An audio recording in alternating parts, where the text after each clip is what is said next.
Frost Hollow, people still lower their voices when they talk about that winter. The one that brought a starving wolf to 10-year-old Sophia Hayes' doorstep. While most would have grabbed a rifle, Sophia reached for something else, her lunchbox. What happened the next morning left her grandfather speechless, and the whole town questioning everything they thought they knew about the wild that surrounded them. The wolf came back, but it didn't come alone. And what it brought shook the beliefs of a mountain town already on the edge. Word of Sophia's quiet act spread fast, and with it, a divide. Some demanded safety. Others sensed something rare, maybe even miraculous, unfolding right in their forgotten corner of the world. No one, absolutely no one, could have predicted how vital this bond would become when the worst blizzard in a century hit without warning. Roads vanished, phones went dead, and both people and animals were trapped in a battle to survive. What happened next became legend. How a child's simple gesture sparked an alliance that wouldn't just save lives, but help bring a dying town back to life. Before we dive deeper, drop a comment with where you're watching from. And if this story already has you hooked, hit that subscribe button, because tomorrow's chapter, you won't want to miss it. Winter came early to Frost Hollow that year. By mid-November, the tiny mountain town lay buried under 3 feet of snow, with more coming down by the hour. In a small cabin at the edge of town, Sophia Hayes pressed her nose to the icy window, watching the world disappear under a blanket of white. "Grandpa, do you think the animals are cold?" she asked, her breath fogging the glass. Martin Hayes glanced up from his newspaper, his eyes crinkling with a soft smile. "They've got fur coats, sweetheart. Nature takes care of them." "But this snow's different," Sophia insisted. "You said so yourself." And he couldn't deny it. In his 68 years in these mountains, Martin had never seen winter hit this hard, this fast. The old-timers were calling it an omen. The younger ones blamed climate change. Whatever the cause, Frost Hollow was struggling. "The smart ones prepared," he finally said, folding the paper. "Just like we did." From the kitchen, Sophia's grandmother called, "Lunch is ready." The Hayes cabin was modest but cozy, warmed by a crackling wood stove fed with the logs Martin had stacked all summer. Photos lined the walls, baby Sophia, wedding portraits, 4 generations of Hayes standing in front of this very cabin. The most recent photos showed Sophia's parents, Michael and Sarah, standing tall in front of glass towers in the city they'd moved to for work after the local sawmill closed. Sophia sat at the table, and her grandmother placed a steaming bowl of venison stew in front of her. "Eat up," she said. "You need your strength for your lessons later." "Can I check the bird feeders after lunch?" Sophia asked, blowing on a spoonful of stew. "In this weather?" Her grandmother frowned. "Let her go," Martin interrupted gently. "She'll bundle up. Those birds depend on her now." Sophia beamed. Since her parents had left 8 months ago, promising to send for her once they were settled, her grandparents had become her whole world. Her grandfather understood her best. Her love for the woods, her fascination with every wild creature in the mountains around them. After lunch, Sophia pulled on her thickest coat, her insulated boots, and the wool hat her grandmother had knitted for her birthday. She scooped birdseed into a bucket, then grabbed her lunchbox off the counter. "You didn't eat your sandwich," her grandmother noted. "I'm still full from the stew," Sophia said. "I'll save it for later." Stepping outside, the cold hit her like a slap, stealing her breath until she adjusted. Snow still fell, softer now in slow, heavy flakes that clung to her lashes. She trudged through the deep snowdrifts to the 3 bird feeders she and Grandpa had put up last spring, refilling each one with care. A brave little chickadee landed nearby to inspect her work. "You're welcome," she whispered to the tiny bird. Then something moved. Sophia squinted toward the tree line. Through the snow curtain, she saw it, standing still between the pines. A wolf. Even from this distance, she could tell it was starving, its coat dull, ribs visible with every breath. Fear flickered in her chest. Wolves didn't usually come this close to homes, not even in bad weather. Something had to be wrong. The wolf locked eyes with her, eyes glowing amber against the whiteout.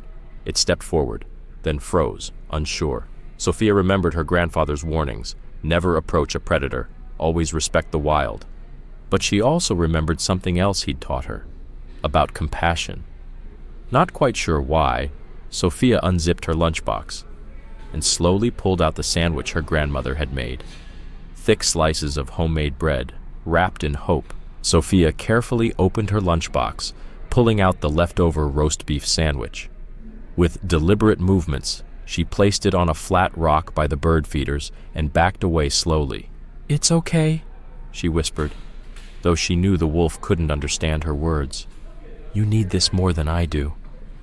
The wolf stayed still, watching her intently as she retreated toward the cabin. Only when she stepped onto the porch did the animal cautiously approach the rock. It sniffed the offering before devouring the sandwich in 3 swift bites. Sophia stood frozen, her eyes locked with the wolf's as it raised its head, meeting her gaze. Then, without a sound, it disappeared back into the trees. Inside the cabin, Sophia didn't mention the wolf to her grandparents. She wasn't sure why. Perhaps because she feared her grandfather would grab his rifle, or maybe because the moment felt too private, like a secret shared only with the wild creature. That night, as the temperature dropped and the wind howled around the cabin, Sophia lay awake, thinking about the hungry wolf and wondering if her small act of kindness had made a difference. "Sophia!" Her grandfather's voice broke the silence, urgent and strange. She jolted awake. The room was still dark, but Martin stood in the doorway, a flashlight in hand. "Get up, child. You need to see this." Confused and groggy, Sophia stumbled out of bed and followed her grandfather to the front door. Her grandmother was already there, her hand pressed to her mouth, eyes wide in disbelief. "Martin, what should we do?" Eleanor whispered, her voice trembling. "I don't know," Martin admitted, his voice tight with tension. "I've never seen anything like this." "What is it?" Sophia asked, pushing between them to see. On the porch, lying motionless, was the wolf from yesterday, but it wasn't alone. Beside it, whimpering softly, was a tiny red fox kit, its leg clearly injured, a crude splint of twigs and bark hastily bound around it. "That's impossible," Martin breathed. "Wolves don't hunt foxes, they don't help them." The wolf, now closer than the day before, appeared even more malnourished. Its ribs were starkly visible beneath its dull fur, but its eyes, alert, focused, not on the humans, but on the injured fox. "It's the sandwich wolf," Sophia said quietly, causing both her grandparents to look at her sharply. "What sandwich wolf?" Martin demanded. "Yesterday, when I was filling the bird feeders, there was a wolf at the edge of the trees. It looked hungry, so I gave it my sandwich," she explained, pausing. "I think it brought us the fox because it needs help." "That's ridiculous," Eleanor said automatically. "Animals don't think that way." But Martin, after a long pause, wasn't so sure. In his decades living in these mountains, he had witnessed many strange things, animals acting in ways that blurred the line between instinct and intelligence. "The fox needs a vet," Sophia insisted, her voice filled with concern. "Its leg is hurt." "Sophia, that's a wild wolf on our porch," Eleanor reminded her. "I'm calling Sheriff Jenkins," Eleanor added, but Sophia protested. "Please, Grandma, it's not being aggressive. It's asking for help." Martin studied the scene thoughtfully. His face, weathered by years of hard mountain living, showed signs of conflict. "The wolf could have eaten the fox," he said, his voice low. "It's clearly starving, but instead it brought it here." Turning to Sophia, he asked, "Why do you think it came to our cabin?" "Because I was kind to it," Sophia said simply. Eleanor scoffed, but Martin nodded slowly. "Tom Jenkins will just shoot them both," he said. "Let's call Rebecca Woods instead." Eleanor blinked in surprise. "The wildlife biologist?" "Dead serious. If anyone can make sense of this, it's her." Reluctantly, Eleanor made the call. Martin instructed Sophia to stay inside, but she pressed herself against the window, watching the wolf maintain its vigilant position beside the injured fox. There was something in the wolf's posture, watchful, yet almost protective. "Doctor, Woods would be there in 20 minutes, Eleanor reported, hanging up the phone. The wait felt like hours to Sophia. She watched as Martin carefully approached the porch with a bowl of water, placing it within reach of the animals before stepping back. The wolf eyed him warily but didn't growl or retreat. After a moment, It drank the water and then nudged the fox Kit, helping it to drink as well. "That's not normal wolf behavior," Martin murmured, joining Sophia at the window. "Not at all." Finally, headlights broke through the pre-dawn darkness as Dr. Woods's truck pulled up. Rebecca Woods was a tall, no-nonsense woman, and though some of the more traditional folks in Frost Hollow had initially been suspicious of the city scientist, she had earned their respect over the past 3 years with her knowledge and dedication to studying the local ecosystem. She surveyed the scene from her truck, then gathered equipment from the back before approaching the house. Martin met her at the side door. "I've seen a lot of unusual wildlife behavior, Martin," Rebecca said, nodding in greeting. "But this is a first." "You're sure the wolf brought the fox here?" she asked after a moment, her eyes shifting between Martin and Sophia. "They were exactly as you see them when I went out for firewood at dawn," Martin confirmed. "Sophia says she fed the wolf yesterday." Rebecca raised an eyebrow. "Did she now?" Her gaze shifted to Sophia, who had joined them at the door. "We'll talk about that later. For now, I need to examine that fox." "The wolf, though, that's going to be tricky," Rebecca murmured. "What's wrong with her?" Sophia asked, anxiety tightening her voice. Rebecca's expression softened. "It's not just hungry, Sophia. From here, I can see how severely malnourished it is. She probably hasn't had a proper meal in weeks." She paused, her eyes drifting toward the fox Kit, which makes what she did even more extraordinary. They came up with a plan. Rebecca would treat the injured fox while Martin stood nearby, just in case, with a tranquilizer gun. Eleanor insisted Sophia stay away from the door, but the girl refused to move from the window. She couldn't look away. What happened next would be talked about in Frost Hollow for months. As Rebecca approached slowly, speaking in soft, calming tones, the wolf stood. Not to flee, not to fight, but to step back. She took several careful paces away from the fox, almost as if she was making room, giving space, allowing help. "I've never seen anything like it," Rebecca would later say. "She should have abandoned the fox or defended it. But instead, it was like she handed it over." Once the fox was carried inside and settled in a makeshift pen in the Hayes mudroom, the wolf retreated, but not far. From the tree line she stayed, a gray silhouette watching the cabin in silence. "What'll happen to them now?" Sophia asked, her eyes still fixed on the woods. "The fox is young," Rebecca explained. "Probably got separated from its mother. Once her leg heals, we can release her back into the wild." "And the wolf?" Rebecca hesitated. "She's in bad shape, Sophia. I'd like to help her, but treating an adult wolf is incredibly difficult. You can't just walk up and give her medicine. We'd need to capture her, and that's dangerous for everyone." "But why was she helping the fox?" Eleanor asked, still baffled. "Wolves don't do that." "There are rare cases of interspecies cooperation," Rebecca admitted, "but predator and prey, that's almost unheard of." She looked at Sophia thoughtfully. "Your kindness yesterday, it might have triggered something, or maybe this wolf is just different." By mid-morning, word had spread. Sheriff Tom Jenkins arrived, his cruiser crawling up the snowy road. He stepped out with a grim look, hand resting on his holster. "Heard there's a wolf problem," he said to Martin. "There's a situation, Tom," Martin replied, stepping outside before the sheriff could get too close. "But it's not what you think."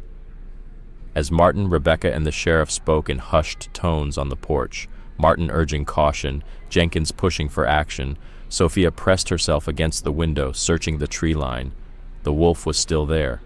No fox to protect now, but she remained, watching.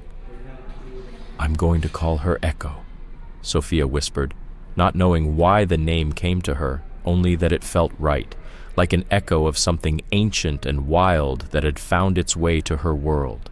What she didn't yet realize was that this moment was only the beginning. Echo would return again and again, each visit bringing something new, something the town never expected. In time, she would change not only the Hayes family, but all of Frost Hollow. And it had all started with a single sandwich, offered with no expectation on a snowy day. Proof that even the smallest acts of kindness can create ripples far beyond what we imagine. We poured a lot of heart and time into telling this story, so if you're enjoying it, hit that subscribe button. It really helps us bring more of these moments to life. Now back to what happened next. By early afternoon, the Hayes cabin had become the epicenter of an impromptu town meeting. Mayor Howard Wilson's SUV was parked alongside the sheriff's cruiser, and a line of other vehicles cluttered the snowy driveway. Inside, the living room was packed with Frost Hollow's most vocal residents, faces red with cold and emotion, voices rising. "I'm telling you, it's not natural," Jacob Miller growled, snow still clinging to his hunting vest. "Wolves don't help foxes. That animal's sick, maybe even rabid." "There's zero evidence of rabies," Rebecca said, her patience running thin. "Its behavior is unusual, yes, but not erratic, not violent." "Maybe someone's been feeding it," Sheriff Jenkins suggested. "Tourists, hikers, who knows? In this weather, in these mountains?" Martin shook his head. "Not likely, Tom." Mayor Wilson, ever the pragmatist, cleared his throat. "The real issue here is safety. We have families. Children." From her spot on the stairs, where she'd been told to stay, Sophia listened quietly, her brow furrowed. They were talking about Echo like she was a threat, a problem, not a creature who had come seeking help. "I've left food for her," Rebecca admitted. "High-protein kibble and some raw venison from my research stores. It might help stabilize her until we decide what to do." "Decide?" Jacob scoffed. "There's nothing to decide. You can't have a wild predator lingering near homes." It was Elena, quietly serving coffee to their unexpected guests, who finally spoke up. "It brought us an injured animal," she said, gesturing toward the door. "That doesn't sound like a threat to me." "With all due respect, Mrs. Hayes," Mayor Wilson replied, adjusting his tone, "one unusual incident doesn't erase the fact that wolves are dangerous predators." But what if it wasn't just one incident? Every head turned toward the staircase. Sophia stood there, unable to keep quiet any longer. "Sophia," Martin said sharply, "the adults are talking." "They're talking," she replied, stepping down the stairs, "but they're not listening." The room fell silent as the 10-year-old girl reached the bottom step. "Echo isn't just any wolf," she said, lifting her chin with quiet defiance. "She's special." "Echo?" Sheriff Jenkins raised a brow. "That's what I named her," Sophia said simply, "and she's not alone out there. There are others in the woods, her family. They're starving because of the new road." The silence that followed was different now, tense, loaded. Rebecca leaned forward. "What new road, Sophia?" "There's construction on the other side of Whispering Woods," she explained. "Grandpa and I hiked there last fall. They're building a big road to connect to the highway. Echo's pack used to hunt in those valleys, but now they can't." All eyes turned to Mayor Wilson, whose jaw had tightened noticeably. He exhaled slowly. "The mountain pass development. Yes, it'll link Frost Hollow to the interstate. It's our best shot at economic revival." "And you didn't think to mention this," Rebecca snapped, "while we've been discussing a starving wolf pack." "The environmental impact studies showed minimal disruption," the mayor muttered. "Well," Martin said softly, "they were wrong." Outside, the wind began to howl harder around the cabin, rattling the windows like a warning. Through the swirling snow, Sophia noticed something. She gasped. "There's more of them," Elena said in a stunned voice from the kitchen window. Everyone rushed to see. Standing in the snow just beyond the porch were not one but 3 wolves. Echo was easy to spot. Her distinctive gray coat and thinner frame marked her instantly. Beside her stood a much larger, darker wolf with a long scar across its muzzle, and just behind them, barely bigger than a pup, was a young one. "That's Granite," Sophia said softly, naming the large male without hesitation. "And the little one is Nova." Rebecca turned to her slowly. "How long have you been watching them?" "I haven't," Sophia said almost shyly. "It just feels right." Sheriff Jenkins shifted, his hand brushing the grip of his sidearm. Martin stepped in front of him. "Not in front of my granddaughter, Tom." Rebecca was already moving, grabbing equipment from her bag. "This is unprecedented," An entire pack this close to a home showing no aggression. Mayor, how much territory did that road construction disrupt? The mayor hesitated. About 15 square miles. 15 square miles of prime hunting ground, Rebecca said, voice sharp.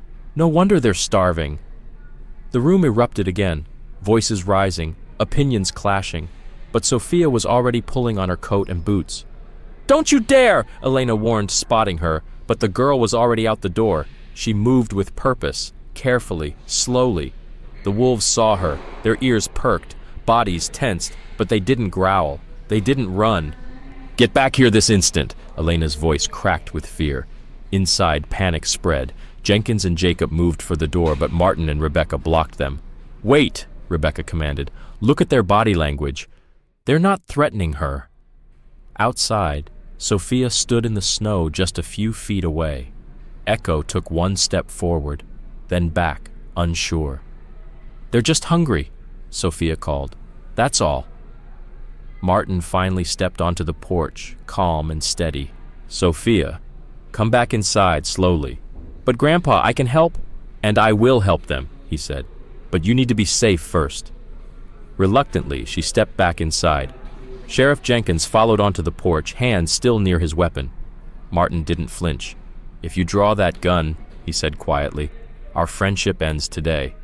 The tension hung thick in the cold air, until Rebecca appeared beside them, holding a large bag of kibble from her truck. This isn't a permanent fix, she said, ripping it open, but it's a start. With careful, deliberate motions, she spread the food in a wide arc at the edge of the yard. The wolves didn't rush. They waited, watched. And only when the humans had stepped back did they begin to eat, slowly, cautiously, but without fear. I've never seen anything like this, Mayor Wilson said quietly from the window. They're not aggressive, Rebecca said. They're desperate. There's a difference. Sophia watched them closely. Echo stayed near Granite, clearly deferring to him. Nova, the pup, stuck close to her. A family, Sophia thought, just like mine. By dusk, the emergency town meeting had quietly morphed into a full-on planning session. Not everyone was convinced, but Rebecca's calm expertise and the wolves' non-aggressive behavior had bought them time. We'll set up temporary feeding stations outside of town, Rebecca said, already formulating a plan, just until we find a long-term solution. Jacob crossed his arms. And what might that be? I don't know yet, she admitted. But wiping out an entire pack isn't the answer. Wolves are a keystone species. If they disappear, the whole ecosystem starts to fall apart. Mayor Wilson rubbed his temples, visibly weighing the political fallout of every decision. The development can't stop. Contracts are signed. People are counting on those jobs. Maybe there's a compromise, Martin offered. A wildlife corridor. Something to give the wolves back part of their range without shutting everything down. The idea hung in the air. No one rejected it, but no one endorsed it either. As the meeting broke up and people filtered out, Rebecca pulled Sophia aside. You did something brave today, she said softly. Brave. And maybe a little foolish. Sophia smiled. Echo wouldn't hurt me. I know it. Maybe not, Rebecca said. But wild animals are unpredictable, especially when they're starving. Promise me you won't approach them alone again. Reluctantly, Sophia nodded. But deep down, she felt something she couldn't quite explain.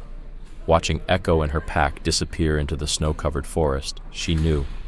This wasn't over. This wasn't the end of their story. It was just the beginning. That night, as the snowstorm returned with fresh fury, Sophia lay awake listening to her grandparents' muffled voices from the other room. It's too dangerous, Eleanor whispered. We should send her to her parents until this is over. And tell them what? Martin countered. That their daughter is feeding wolves? Sarah would have a heart attack. Better a heart attack than a wolf attack. You saw them, Eleanor. They weren't dangerous. They were asking for help. They're wild animals, Martin. They don't ask for anything. Then explain it, he said. The fox, the pack, coming to our doorstep. How do you explain that?" She had no answer. In her bed, Sophia clutched her favorite stuffed animal, a worn-out plush wolf her dad had given her years ago. Tomorrow, she thought, she'd help Echo again. The adults might not understand, but she did. Sometimes hunger makes you do unexpected things, and sometimes kindness is the only language that gets through. The next morning, Frost Hollow woke under another foot of snow, with more on the way. School was canceled, businesses closed, and the townsfolk huddled inside, feeding their stoves and staring through frosty windows as winter took a tighter grip on their world. At the Hayes cabin, Sophia was already working. She convinced Martin to help prepare food for the wolves, leftover stew meat, nearly expired chicken, and the high-protein kibble Rebecca had dropped off. Dr. Wood said not to feed them directly, Martin reminded her as they worked. They need to stay wary of humans.